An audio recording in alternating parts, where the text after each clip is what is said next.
Hoy en el episodio 238 de Nos cambiaron los muñequitos. Y yo ni me atreví a postear en mi Facebook. Y mi mente se inventaba de que, ay, todo el mundo está pensando mal de ti.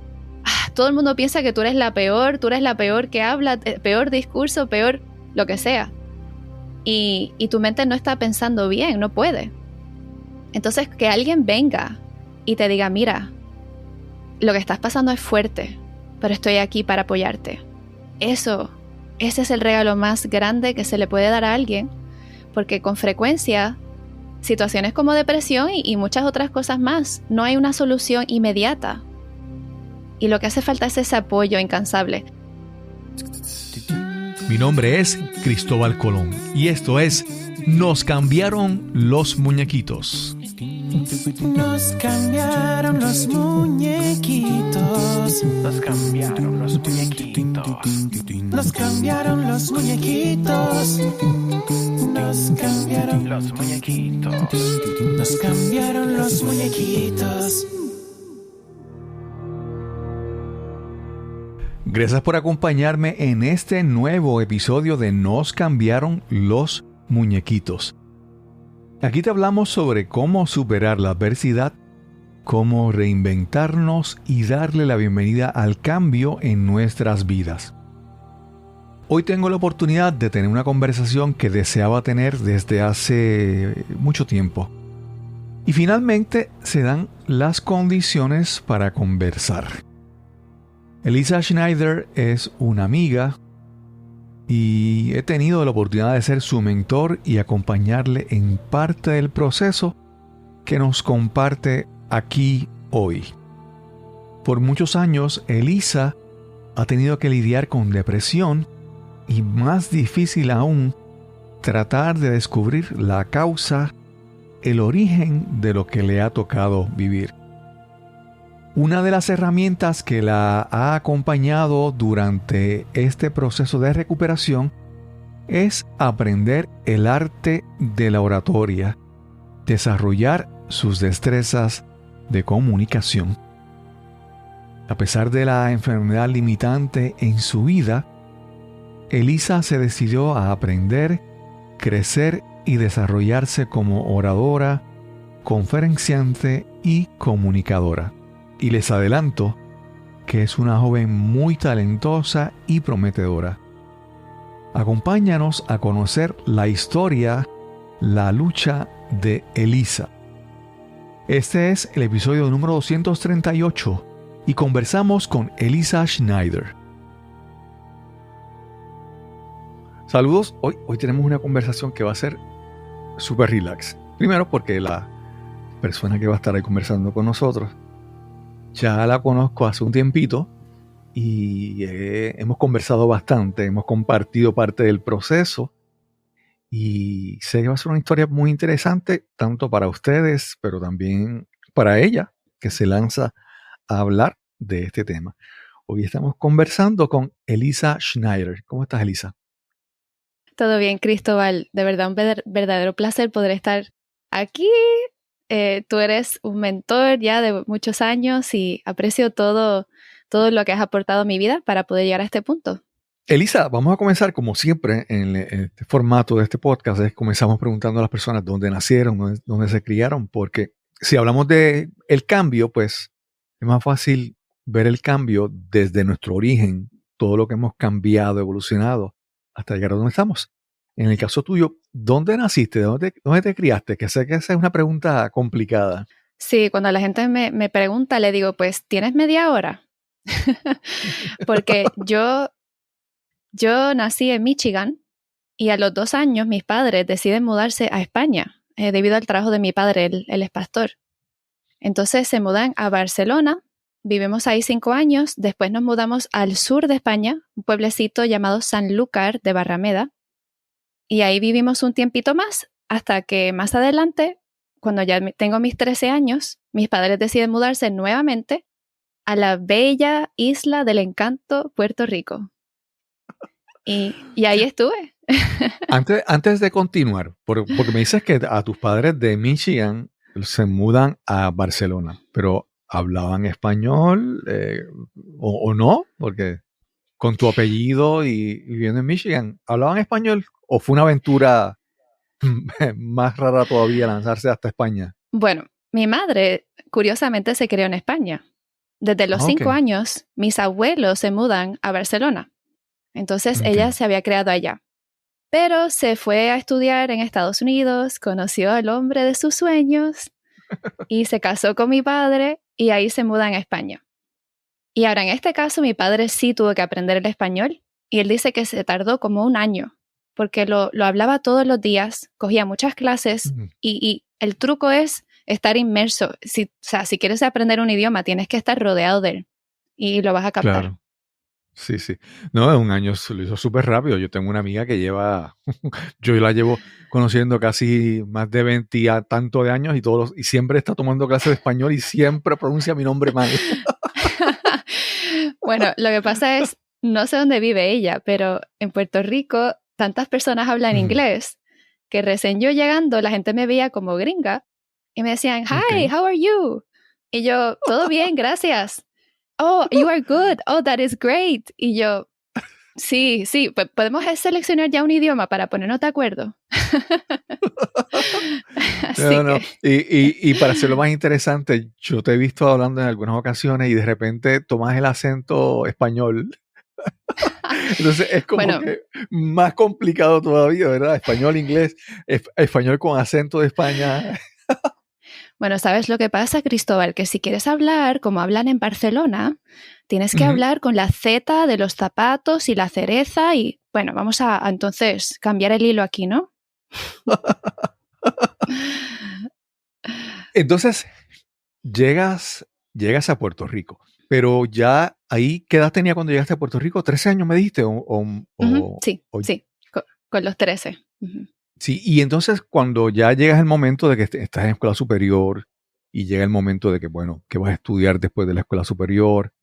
¿Te decidiste estudiar algo? ¿Cómo fue después de esa entrada al mundo universitario, mundo de los adultos? Se me hizo complicado porque no lograba determinar qué quería estudiar. Y yo pienso Ujú. que es una pregunta retante porque muchos apenas saliendo de la escuela, o sea, llevamos toda la vida que nos educan y nos dicen, esto es lo que vas a estudiar, de tal a tal hora matemática, tal a tal hora ciencia. De momento te gradúas y ahí después de toda tu vida te tiran ahí a lo hondo y te dicen, ahora, ¿y tú qué quieres estudiar? Así que yo no sabía, no estaba segura, pero cogí un curso de niños, de cómo enseñar a Ujú. niños, y curiosamente, yo no lo sabía en ese momento, pero me fascinó cómo los maestros daban las clases. O sea, yo ya tendría mis 19 años, pero me despertaba así como que unas ganas de que, wow, no puedo creer que hoy voy a coger una clase. Y es que nunca había visto a alguien presentar de una forma tan interesante, que te captaba tanto la atención y lo aprendías tan y tan bien, que tú salías de ahí como que, wow, así motivado, impactado. Y sin saber que eso era hablar en público, ya de ese momento me di Ok. cuenta, yo quiero hacer eso. Así que uno va llegando poco a poco sin darse cuenta a lo que le gusta. Sí. Entonces, con eso que tomaste, ese curso para educar a niños, educación de niños, trabajaste, porque tus padres son, ¿verdad? No sé si el término correcto es misioneros, ¿verdad? Pero trabajan como pastores. ¿Hiciste también trabajo combinando la educación y tu trasfondo, ¿verdad? De tu familia. Sí, pude pasar 10 años trabajando con distintos niños allá en Luquillo, dando clases bíblicas y pues también hacíamos muchas actividades extracurriculares, invitaba a los niños a casa, hacíamos galletas, la pasamos súper bien y de verdad que llevo a esos niños siempre aquí en el corazón porque son súper especiales. Sí. A Elisa, yo la primera vez que la vi o cuando la conocí fue cuando ella se presentó, creo que hablamos por teléfono antes. Y después llegaste a una reunión del Club Puerto Rico Toastmasters. Y cuando alguien llega a una reunión de un club, ¿verdad? Obviamente, como cualquier persona que uno conoce, uno busca de alguna manera leer a las personas, ¿verdad? Tratar de escucharlos, verlos, leer. Obviamente Toastmaster es sobre comunicación y sobre el lenguaje corporal, pero uno busca también escuchar y observar a las personas y tratar de entender. Yo recuerdo que en aquel caso, Elisa en aquel entonces se veía con temor, ¿verdad? Pero es normal que mucha gente llegue a esa reunión con temor. Pero ella se veía con una combinación de, como yo diría a mi entender, esto lo digo yo ahora, una combinación como de temor, pero a la misma vez como de tristeza, como de, ¿verdad? De nostalgia. Y yo recuerdo que ella llega y yo reconozco eso y siempre como que busqué crear, como, ¿verdad? Como uno crea una distancia suficiente, pero a la misma vez una cercanía suficiente para ayudar a alguien, ¿verdad? Uno se acerca a una persona y habla, pero a la misma vez buscando crear una distancia para que la persona se sienta cómoda, uno se sienta tal vez amenazada, wow, ¿verdad? Impactada. Y eso fue lo que, ¿verdad? Lo que yo vi en aquella ocasión. ¿Cómo era tu vida en ese momento cuando llegaste a esa reunión? ¿Verdad? Yo digo lo que yo percibí, pero ¿cómo era? ¿Qué ocurría en tu vida en ese momento? Pues en ese momento yo estaba apenas saliendo de años y años de haber luchado y batallado con depresión. Entonces yo trabajaba con niños y sabía hablarle a los niños, pero no sabía cómo comunicarme hacia los adultos. Y entonces sí, llegué con mucho miedo y también con esa, no sé, con esa carga, porque la depresión es tristeza, pero también es falta de motivación, también es inseguridad, tremenda inseguridad. Incluso es solamente en estos días que empiezo a postear videos en mi Facebook y todo, porque por tanto tiempo la depresión me aguantaba, me limitaba.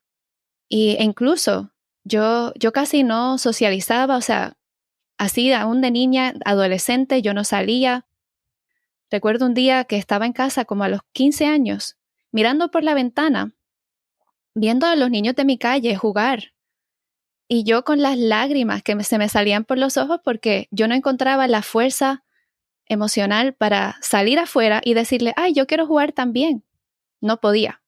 Entonces, yo casi no tenía amistades. Y cuando yo llegué a Toastmasters, eso fue para encontrar mi voz, para poder sobrellevar todo eso que me estaba aguantando y poder encontrarme yo misma como persona. Pero había mucho ahí. Elisa, hablaste, no sé, de pequeña, pero quiero entonces seguir con el tema, ¿verdad? ¿Desde cuándo tú puedes decir que te sentías, ¿verdad? No tal vez con la palabra, como decir depresión, porque a veces uno siente las cosas y uno no sabe cómo llamarlas, pero ¿desde qué edad en tu vida te sentías con eso? Y por qué, de dónde tú entiendes que surge, cuál es la causa de lo que estaba pasando en tu vida, de la depresión? Bueno, Cristóbal, aquí hay otra hora, pero de forma resumida. Yo recuerdo por primera vez a los 8 años que fui corriendo donde mi mamá y le digo, mami, estoy llorando, pero no sé por qué. Y era como una tristeza profunda a esa edad que yo no le podía decir que era depresión, pero yo sabía que no me sentía bien. Y lo que yo no entendí en ese momento es que de ahí en adelante había como una tristeza ahí constante conmigo y una falta de motivación que te limita en hacer todo. Es como que no encuentras cómo salir de la cama.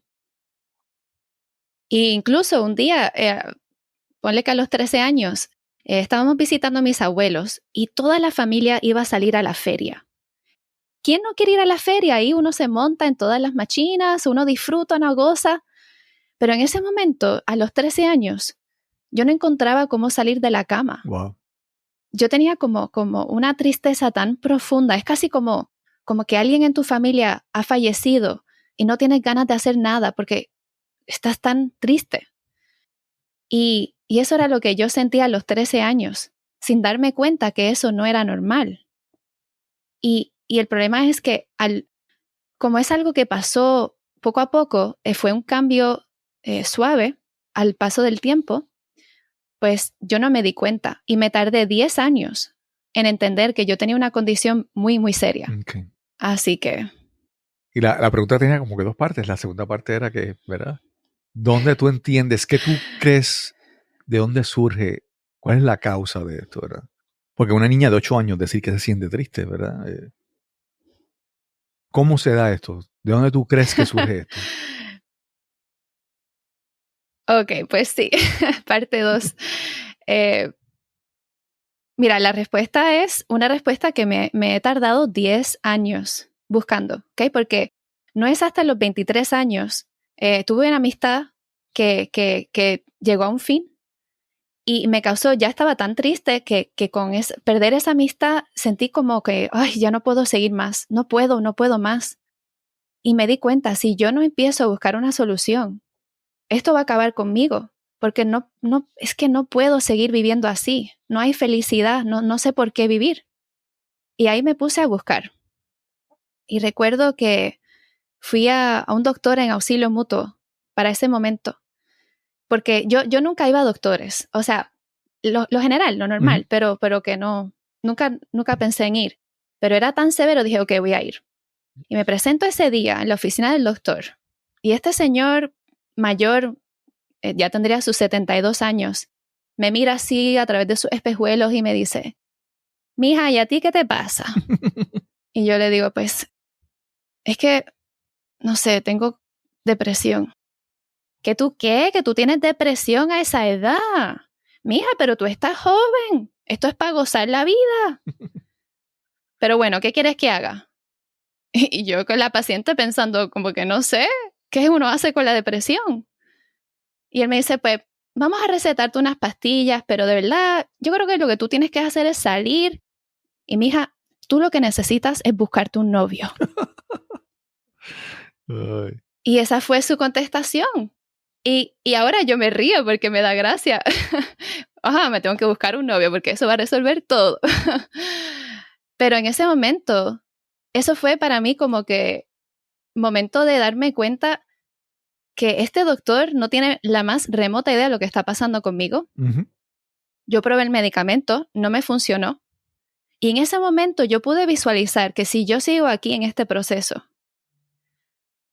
yo voy a estar aquí para siempre. O sea, voy a tomar medicamento, no me va a funcionar, voy a probar otro, eso no va a funcionar, voy a hacer como que después voy a lidiar con efectos secundarios. Y yo como que visualizaba hacia el futuro, viendo que esta enfermedad iba a acabar conmigo. Y ahí supe que yo tenía que hacer algo. Okay. Así que me puse a buscar, he pagado miles de dólares, he ido a muchas clínicas en Estados Unidos, he visto muchos doctores, todo salía perfecto. Pero en 2021 llegué al punto que se añadieron otros síntomas, ya no podía dormir, comía, todo me daba dolor de estómago, tenía un cansancio horrible, o sea, mi vida como que iba empeorando y me di cuenta que, ok, tengo que hacer algo. Y ahí pues busqué una clínica en Estados Unidos, en Dallas. Es una clínica que lidia con el ambiente. Y ellos hicieron una prueba que más nadie se le había ocurrido. Y fue verificar si acaso yo tenía metal pesado. Okay. Y cuando me llegan los exámenes y me dicen, en efecto, tú tienes como 38 veces, te has pasado 38 veces del límite en mercurio. Wow. Y te has pasado como 15 veces el límite en plomo. Wow.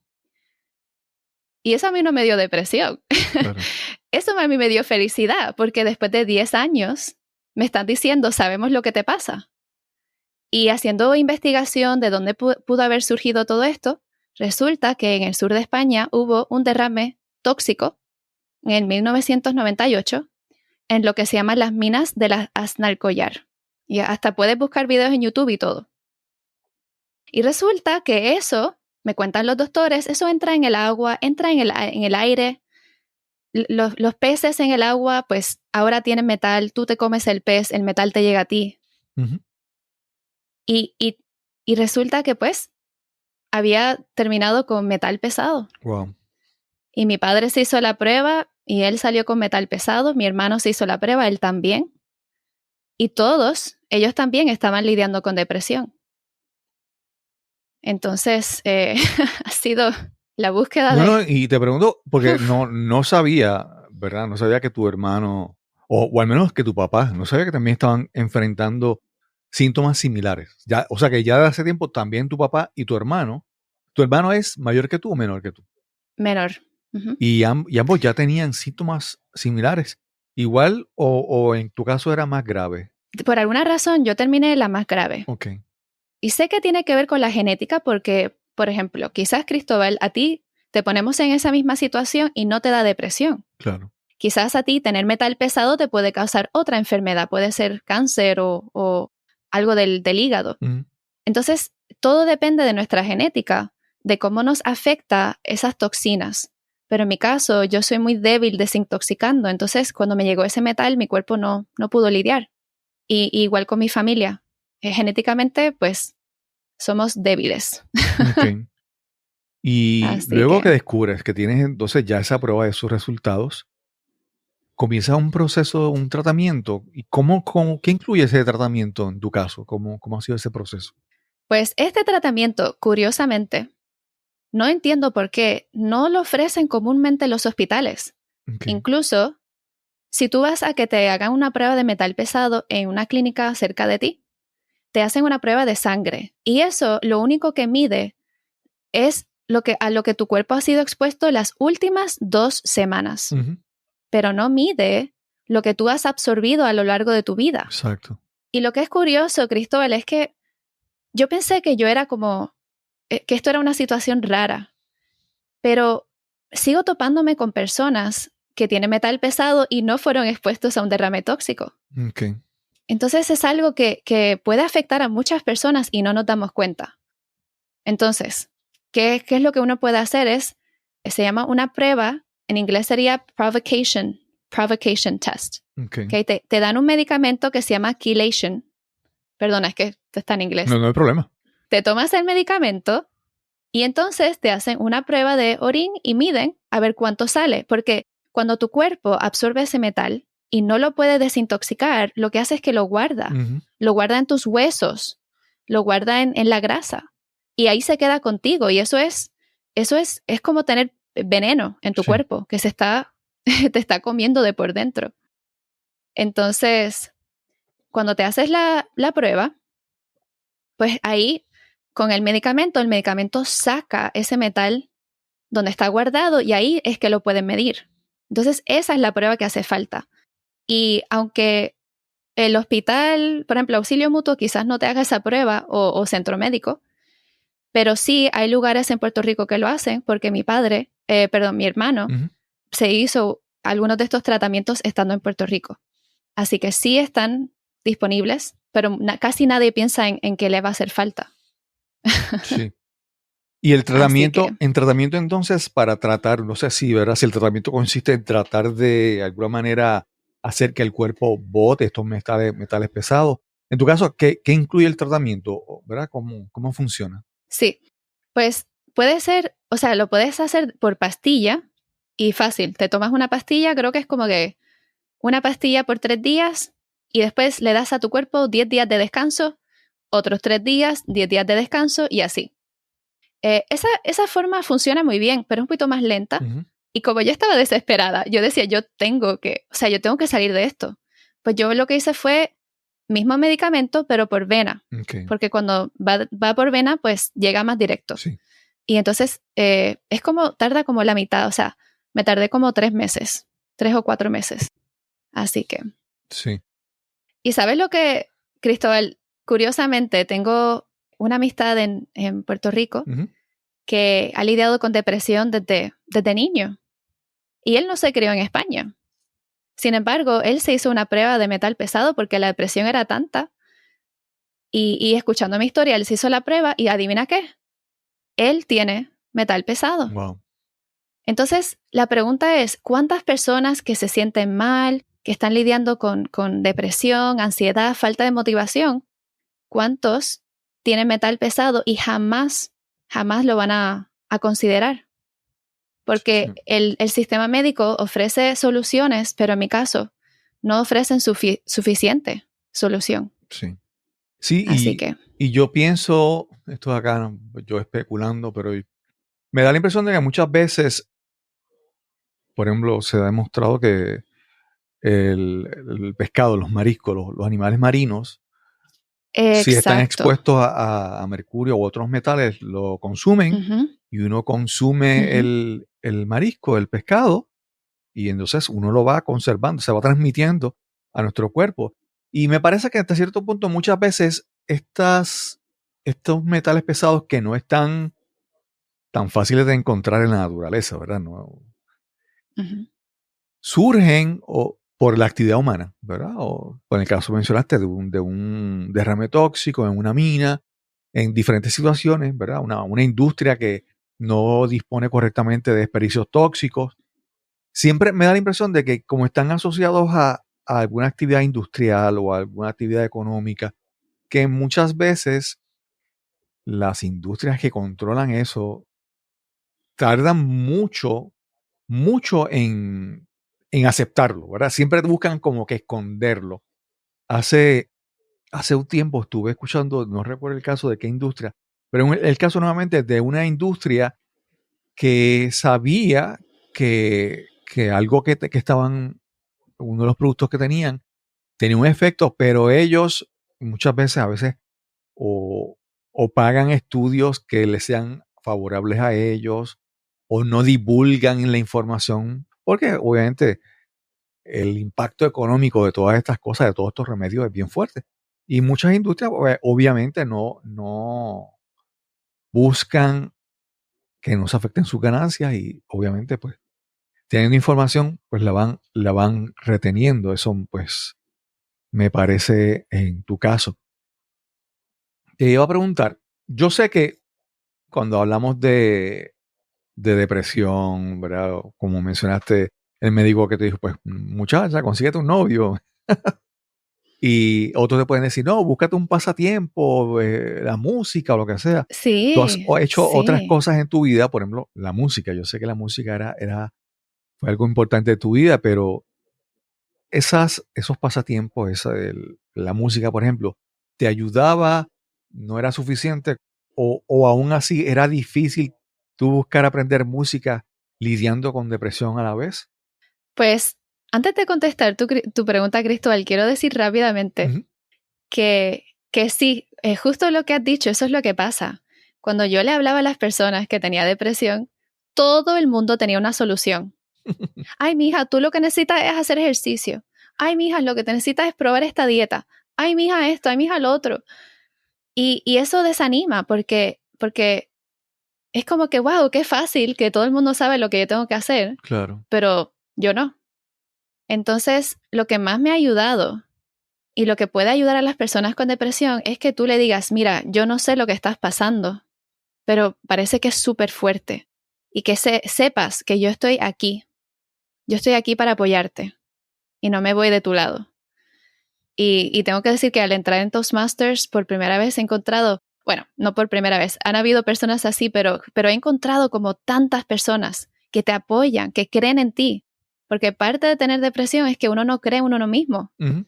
Y yo ni me atreví a postear en mi Facebook, porque piénsalo de esta forma, metal tóxico causa pensamientos tóxicos. Y Sí. mi mente se inventaba de que, ay, todo el mundo está pensando mal de ti, todo el mundo piensa que tú eres la peor que habla, peor discurso, peor lo que sea. Y tu mente no está pensando bien, no puede. Entonces, que alguien venga y te diga, mira, lo que estás pasando es fuerte, pero estoy aquí para apoyarte.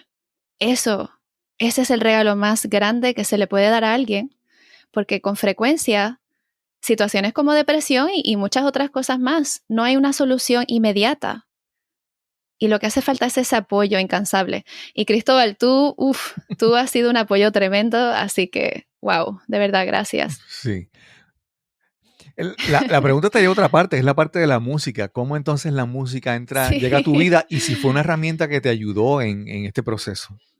Yo no sé si, yo no sé si tocar música como tal me ayudaba, porque cuando te sientes mal es casi como que, no sé, como que todo es tan difícil que Ujú. practicar se me hacía difícil.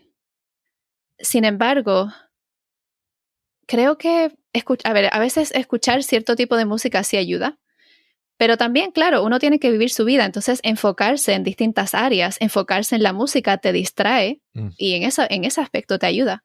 En la música, mi madre, ella estudió piano en la universidad y ella es maestra de piano y guitarra. Entonces, de niña ella me enseñaba. Pero mi hermano Jonathan, cuando era chiquito, yo le llevo a él casi 8 años. Él vio un día viendo la película de Aristocats de Disney, una arpa rota, con todas las cuerdas rotas y el gato tocando el arpa. Y de alguna forma se inspiró y decidió que él quería tocar el arpa. Así que él comenzó tocando arpa en Puerto Rico. Consiguieron una maestra, Elisa Torres. Ella es la arpista de la Orquesta Sinfónica. Y un día ella vino a casa y dio un concierto. Y eso fue una cosa espectacular. O sea, ella ahí tocando a todo lo que da esta música que resonaba por toda la casa. Una música casi celestial. Y en ese momento yo dije, wow, yo tengo que aprender a tocar el arpa. Tengo que aprender porque esto es increíble. Así que ahí comenzó la aventura del arpa. Y pude tocar arpa en bodas y quinceañeros y o sea, al paso del tiempo, pues estuve por todo Puerto Rico donde me llamaban, pudiendo ofrecer esa música. Así que fue chévere, toda una aventura. Okay. Y cuando llegas a Toastmasters, cuando todas las personas que llegan a este lugar llegan por diferentes razones, pero en tu caso, ¿por qué llegaste? ¿Qué pensabas que vas a encontrar ahí o qué estabas buscando en ese momento que tú entendías que necesitabas en tu vida? Pues cuando yo tenía esos 23 años y llegué a ese punto en mi vida que decía, ok, no puedo seguir más. Esto de la depresión es tan fuerte que es que ahora entiendo por qué la gente dice no puedo más. Uh-huh. Ahora lo entiendo y yo estaba en ese punto. Entonces yo dije, wow, primero tengo que hacer algo, tengo que salir de esto y segundo, si yo logro salir de esto, pues tengo que hablar de este tema, porque yo nunca entendí cuán serio era la depresión hasta que me tocó. Y siempre, o sea, a lo largo del tiempo, hablando con la gente, yo sentía que nadie me entendía. Y yo decía, ¿qué pasa con todas las otras personas que pasan por esto y nadie les entiende? Que no lo hablan o que es horrible. Entonces tengo que hacer algo. Y por fin en el 2020, justo antes de COVID, pues me integré en Toastmaster porque dije, en ese momento yo pensaba que estaba mejorando. Yo no sabía que me faltaba todavía una trayectoria de venir a Dallas. Pero ya yo sabía como que ya ha llegado el momento. Tengo que aprender a expresarme para poder crear conciencia y hablar el tema y abrogar por aquellos que están pasando por esto, que es fuerte. Y en ese momento yo no sabía que iba a encontrar una solución a la depresión que nadie está hablando. Entonces, más todavía ahora, siento que voy a hacer todo lo posible por crear conciencia para que una sola persona más no tenga que sufrir lo que ha sido esto, porque es horrible. Así que... Elisa, hay muchas personas que hablan o se expresan sobre hablar en público y piensan, ¿verdad? Esto es como que desarrollar elocuencia y entonces proyección y desarrollar carisma y todo eso, ¿verdad? Unas cosas como que se perciben desde el exterior, vamos a decir así. Pero para mí el camino de hablar en público es un camino de trabajo interno, de transformación profunda. Para mí ha sido así siempre y las personas con las que he trabajado ayudando en este proceso, pues siempre les enfatizo eso, que es algo más profundo. Yo lo veo así. En tu caso, ¿cómo el aprender a hablar en público te fue ayudando en este proceso, ¿verdad? De levantar tu autoestima, de descubrir lo que hay dentro de ti, de darte cuenta de que lo que tienes dentro de ti, alguien tal vez lo quiere escuchar, que no es cosa de locos, ¿verdad? Que tienes algo valioso. ¿Cómo es este proceso de empezar y tú empiezas a descubrir en ti cosas, ¿verdad? A través de la oratoria, del public speaking. Pues para mí llegar a Toastmaster ha sido sumamente esencial. Porque debido a la depresión, yo siempre tenía esa inseguridad. Pero imagínate que tienes como la madrastra de Cinderella, o tienes el bully de la escuela, y lo tienes siempre a tu lado, y él está ahí siempre diciéndote, wow, qué horrible eso es lo que acabas de decir. Ahora todo el mundo se va a reír de ti. Wow, ¿en serio eso es lo mejor que pudiste hacer? Eso es, diantre, que fatal. Tú eres horrible. O sea, está ahí siempre desanimándote. Y yo llevaba, como quien dice, ese bully conmigo donde quiera que iba. Todo lo que hacía, yo lo veía como algo terrible. Entonces, llegar a Toastmasters y te empiezan a dar roles pequeños. Ok, ahora vas a contar el tiempo, ahora vas a dar una pequeña evaluación de un discurso, ahora vas a dar el discurso, ahora vas a ser Toastmaster, vas a dirigir la reunión.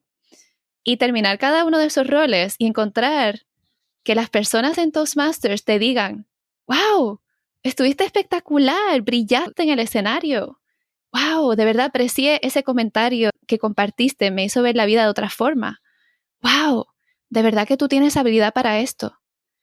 Y esa voz externa lo que hizo fue batallar la voz interna que yo tenía por muchos años. Y me hizo ver que eso que yo siempre sentía que era real, no era. Y que ahora, al enfrentarme al mundo, lo que encuentro es apoyo. No encuentro ese desánimo y esa burla. Entonces, para mí ha sido un proceso porque yo he tenido que mejorar.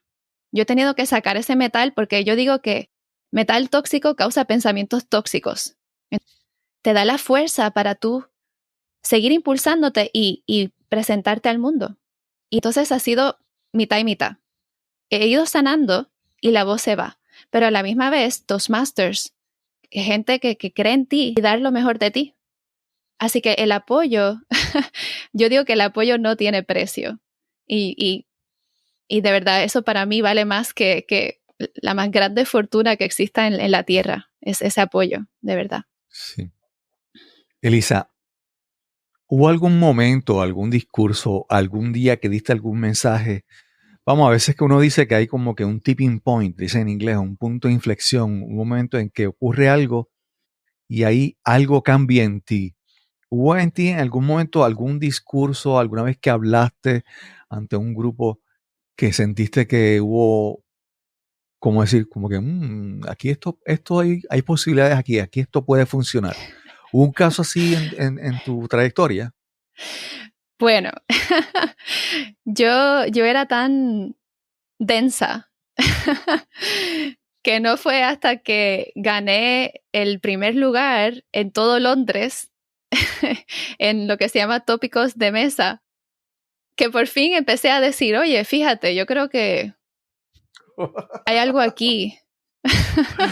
No, y aún así, Cristóbal, el día que gané, yo pensé, qué raro que gané, no sé por qué gané. Tiene que ser que los concursantes este año, pues no, parece que no sé, no practicaron mucho o algo, porque yo aquí no figuro casi. Yo no sé. Entonces, no, y no fue en ese momento, fue meses después. Porque yo dije, bueno, pues cualquiera gana esto no es la gran cosa. O sea, cualquiera se presenta aquí un día y este año yo, otra persona otro año. Y ha sido en estos últimos meses que digo, wow, o sea, yo hablo y la gente lo aprecia. No puedo creer que eso sea cierto. Y como que uno dándose cuenta que uno sí tiene valor para aportar y que nuestras ideas, nuestros pensamientos, viene otra persona y dice, wow, no lo vi de esa forma. Entonces para ellos es un gran valor que le estamos compartiendo. Así que ha sido una larga trayectoria. Sí. Yo pensaba, a mí me sorprende porque obviamente tu trayectoria comienzas en Toastmasters en Puerto Rico, pero te mudas a Estados Unidos para seguir con tu tratamiento y tú has seguido buscando. Entonces, yo creo que sería, digamos, que hasta cierto punto una bendición para ti, ¿verdad? Creo. Y para muchas personas que al empezar la pandemia, pues muchas actividades que son presenciales se van al mundo virtual, al mundo online.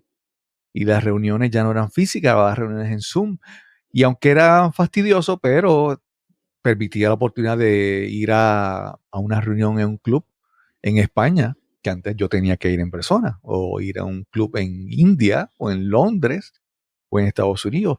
Y yo pensaba que tú antes, mucho antes, habías descubierto algo valioso, porque yo veía tu trayectoria que tú seguías buscando, tú seguías intentando. Y algo muy importante yo creo que es yo, como mencionaste hace un momento, yo era tu mentor, y parte del mentor no es tan solamente dar información o decir a una persona sugerencias o cosas para decirlo, también es como que observar el crecimiento de esa persona. Y yo desde hace mucho tiempo, o sea, yo veía el crecimiento en ti y te lo decía, pero decir que tú cuando ganaste la competencia en Londres fue que te diste cuenta y yo, wow, pero realmente, ¿verdad? Obviamente la situación que estabas viviendo, pues sí, te afectaba, ¿verdad? Porque aun cuando yo veía el potencial en ti, veía progreso y veía crecimiento, tal vez tú no lo veías o no lo veías como que suficiente, vamos a decir así. Sí, sinceramente, Cristóbal, es que incluso ese cambio ha pasado en estas últimas semanas. O sea, es algo tan reciente porque han sido tantos años de tener a alguien que todo el día se pasa como que apuñalándome, o sea, destruyéndome por dentro. Y lo que pasa es que lo que tú veías, ese progreso que tú veías, era puramente a base de que habían personas que creían en mí. Porque hasta hace poco, y todavía hay días que no creo en mí, hasta hace poco yo estaba tan bloqueada, quizás por el metal pesado, que yo no lo veía, es que no podía. Entonces, yo me dejaba llevar puramente por ese ánimo que yo recibía todas las veces en Toastmasters. Y por eso tampoco me podía extender más allá de Toastmasters, porque si tú vas a desarrollarte en cualquier área de tu vida, en algún momento tienes que poder creer en ti, porque tienes que enfrentar los retos y los desafíos que vienen con aceptar ese reto. Entonces, por mucho tiempo yo no he podido salir de Toastmasters porque no tenía esa confianza. Y ha sido mejorar, terminar los tratamientos, ya empezar a sanar físicamente, estoy sanando emocionalmente. Entonces, pues con todo ese apoyo, ahora puedo ya desarrollarme. Y estoy empezando a meterme a TikTok y a Instagram. Yo lo evitaba, siempre lo evitaba. Ni me atrevía a decir una palabra. Y ahora por fin está todo empezando a desarrollarse. Fíjate, yo siempre, como te digo, yo tal vez en algún momento de mi vida, por algunos días sentí lo que realmente era depresión. O sea, sentirlo como, ¿verdad? Como lo describen otras personas. Tal vez lo sentí por un tiempo en algunas circunstancias de mi vida. Y yo siempre era bien cuidadoso contigo de no caer en eso que mencionabas, de menospreciar o subestimar lo que estabas viviendo. Uh-huh. Pero por otro lado, yo también trataba de decirte, mira, porque a veces piensa, a veces estamos en un sitio, en un lado, de repente pensamos que mejorar y cambiar es irnos al otro extremo, ¿verdad? Uh-huh. Y no siempre es querer irse al extremo, sino hay que reconocer que es algún sitio en el medio. Uh-huh.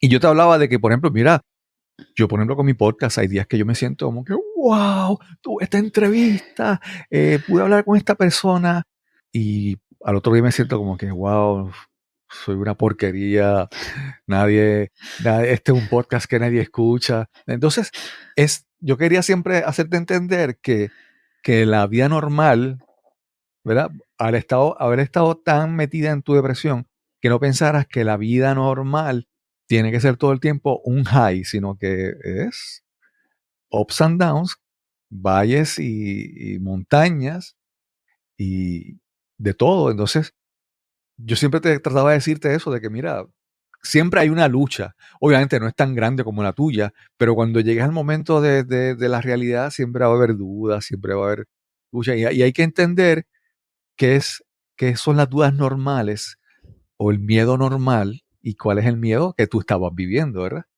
Y siempre te decía eso porque, como te digo, yo nuevamente todavía hay, yo siempre digo que the struggle is real, la lucha es real. Y es normal, entonces eso es normal. Si yo estuviera todo el tiempo sintiéndome como que, wow, soy el mejor del mundo, pues no, estoy mal de la cabeza, soy un narcisista o no estoy conectado con la realidad. Y siempre te trataba de ser eso, que entendieras que la realidad, ¿verdad? Hay lucha y hay momentos de que no es todo el tiempo de seguridad y confianza y brillo y logro, sino también hay fracaso. Y siempre trataba de hacerlo eso, ¿verdad? Para que lo entendiera. Porque, ¿verdad? No es que salí de aquí de repente, ¡wow! Todo me sale bien en la vida, ¿no? La vida normal tiene sus complicaciones también. Pero ¿sabes lo que es curioso, Cristóbal? Y concuerdo con todo lo que has dicho. Lo que estoy viendo es que ahora estoy encontrando lo que es normal, como quien dice, y veo que como que esos no fracaso, pero esos retos no me tumban. Entonces, por ejemplo, cuando yo me sentía mal, supongamos, ejemplo, ahora que estoy posteando videos en TikTok, supongamos que yo pongo un video en TikTok, ¿ok? Y le salen, a otro video le salieron 400 views, que se vio 400 veces, ¿ok?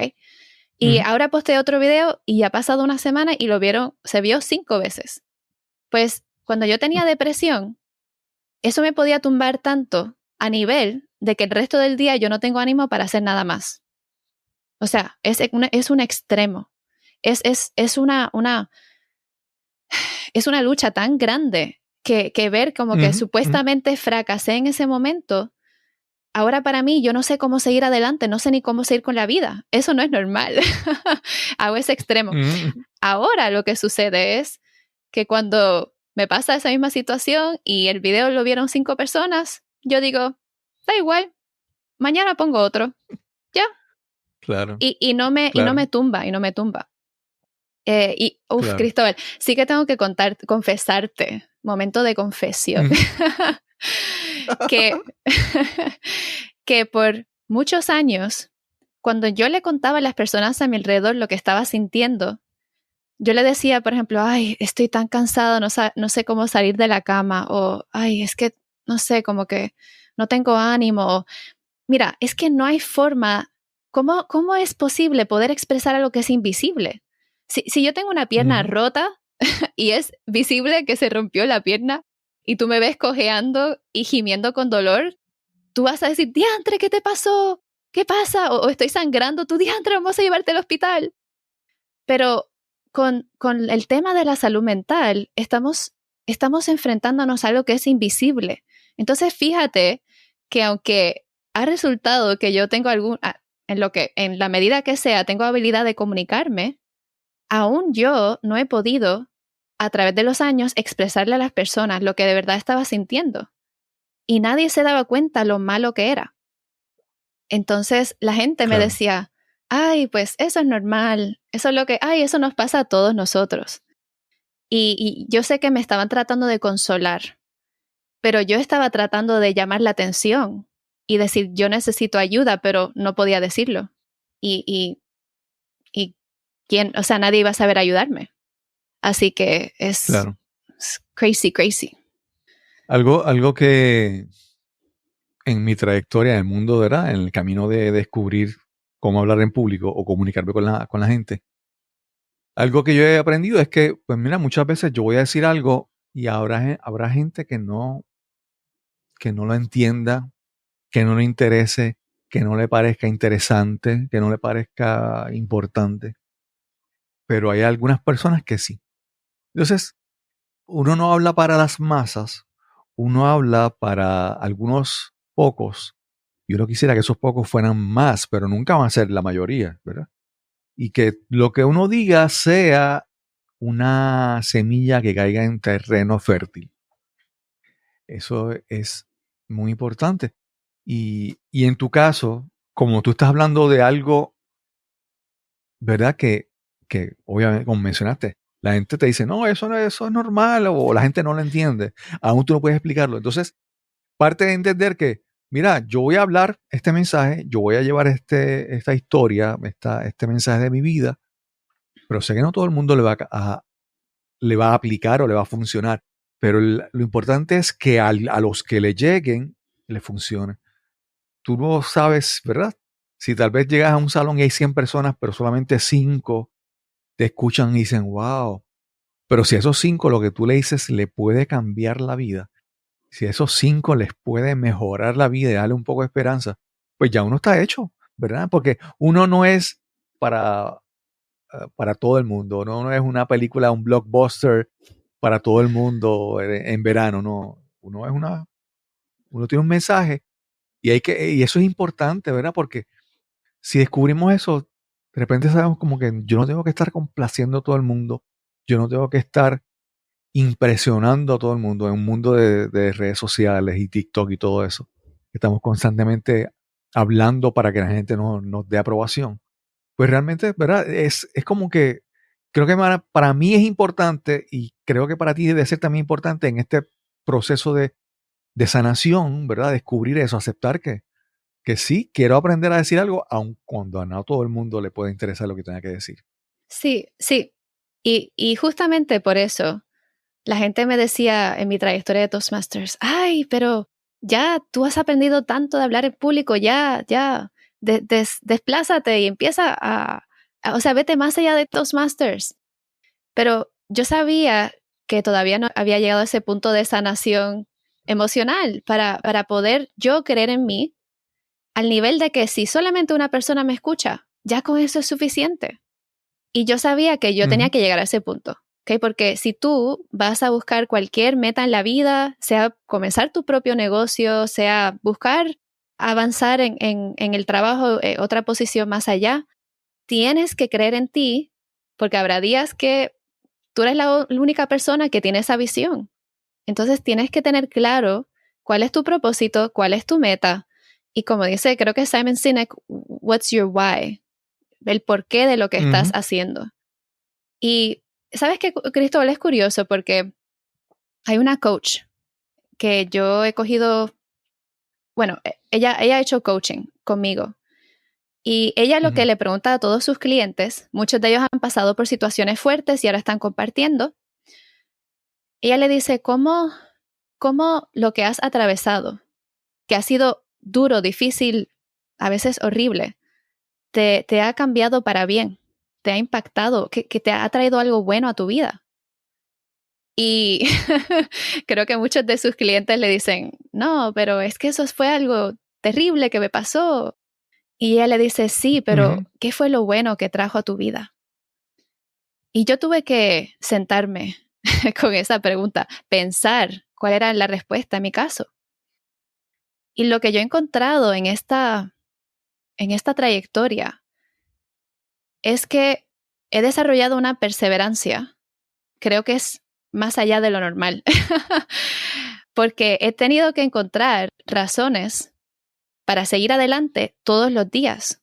Y a veces tiene que ser una razón diferente.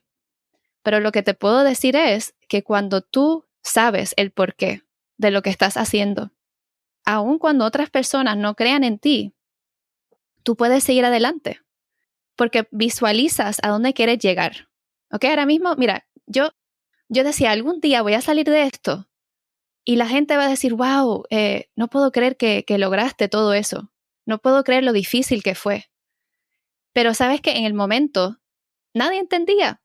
Yo sola tenía que creer en mí, porque es como que trepar la montaña Everest. No hay nadie ahí aplaudiendo. Esto no es una carrera que está el público. ¡Eh! Entonces, claro, cualquiera que sea tu meta o reto, es poder visualizar a dónde quieres llegar y cada día encontrar una razón diferente de por qué te va a beneficiar llegar a ese punto. Y si yo le he encontrado algo bueno a todo esto, es que he podido desarrollar esa visión y esa perseverancia. Que el reto que tú me des, si yo entiendo que es necesario, yo lo voy a lograr, porque no me rindo, sigo adelante. Siempre busco una manera. Así que eso ha sido algo que he aprendido. a través de muchos años. Sí. Algo también importante es que yo pienso que solamente nosotros sabemos lo que hemos vivido. Solamente nosotros sabemos, por ejemplo, si yo alcanzo algo en mi vida, yo solamente puedo apreciar realmente qué tan grande es esa victoria. Porque yo sé lo que he vivido y yo sé lo que significa. A mí, por ejemplo, mencionaste hace un momento a Simon Sinek, como se diga. Y yo en una ocasión, en un aeropuerto de Nueva York, voy corriendo al baño porque el avión se iba y voy corriendo al baño y de repente veo a este señor que viene de frente y yo freno y era Simon Sinek.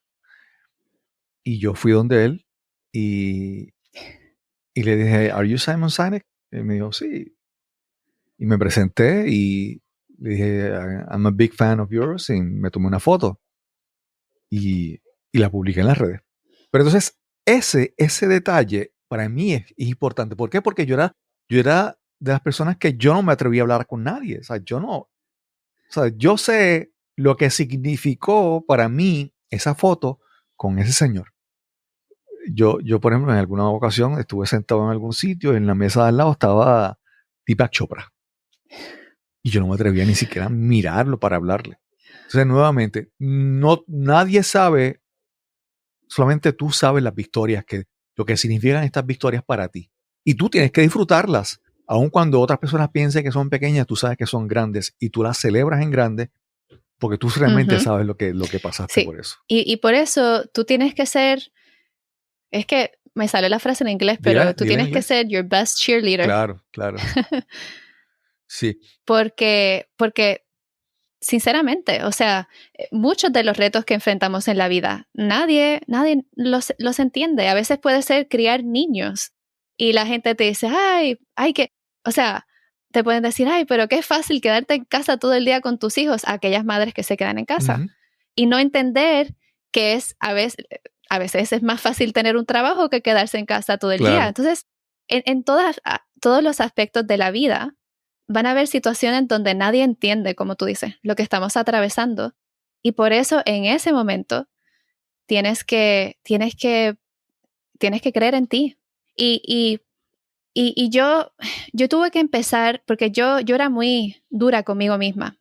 En el 2016, yo tomé un antibiótico que se supone que normal, todo el mundo toma antibiótico, pero me tumbó porque yo no entendía que estaba tan tóxica que al añadir un medicamento mi cuerpo ya no pudo. Entonces, desde ese punto empezaron unos problemas físicos más allá del problema de salud mental. Entonces, todo empezó a deteriorar y ya había muchos días no podía salir de la cama. Yo ya no pude hacer compras, mi madre empezó a hacer compras por mí y yo me vi deteriorando y al principio yo era dura, yo decía, pero Elisa, pero levántate, ¿qué te pasa? Pero vamos, que toda la gente de tu edad está ahí enfrentando la vida y mira tú qué, acostada en la cama, ¿qué te pasa? Vaga. Y así, yo tuve que empezar a cambiar ese chip mental y yo tuve que empezar a aplaudirme y decir, no, hoy me levanté y si fue lo único que hice, pues enhorabuena Elisa, porque quizás otra persona dice hasta aquí llegué y no voy a seguir. Y en serio, habían días que iba a una reunión mira, los Toastmasters me veían en pantalla y yo me veía normal, pero eso era lo único que yo hacía en el día. Yo iba a esa reunión de Toastmasters, yo hacía mi participación y cuando se acababa yo me acostaba el resto del día. Y veía películas porque estaba tan enferma. Y entonces es como que la vida te está pasando a ti, no tienes cómo cambiarlo. Y yo tenía que decir, no, Elisa, tú fuiste a una reunión de Toastmasters, tú te presentaste estando enferma, eso es un tremendo logro. Ya con eso, ya lograste. Y pues, tenemos que ver lo positivo. Por problemas técnicos, esta entrevista con Elisa pues terminó de una manera bastante abrupta al final, pero casi todo el contenido importante de la entrevista pues se pudo incluir, solamente se quedó fuera la despedida y los agradecimientos al final. Y quiero pues primero agradecer a Elisa Schneider, que ha tenido la gentileza de conversar con nosotros para este podcast. Era una conversación que desde hace mucho tiempo quería tener con Elisa, y espero que sea tanto de beneficio para ella como para ti que me escuchas, para ti que eres parte de nuestra audiencia. Y recuerda que si disfrutas de este episodio, compártelo con tus amigos, seres queridos o conocidos. Este podcast es completamente gratis. El precio es que lo compartas con las personas que pienses que lo puedan disfrutar también. Y sin más que añadir, nos encontraremos entonces en el próximo episodio de Nos cambiaron los muñequitos. Hasta la próxima.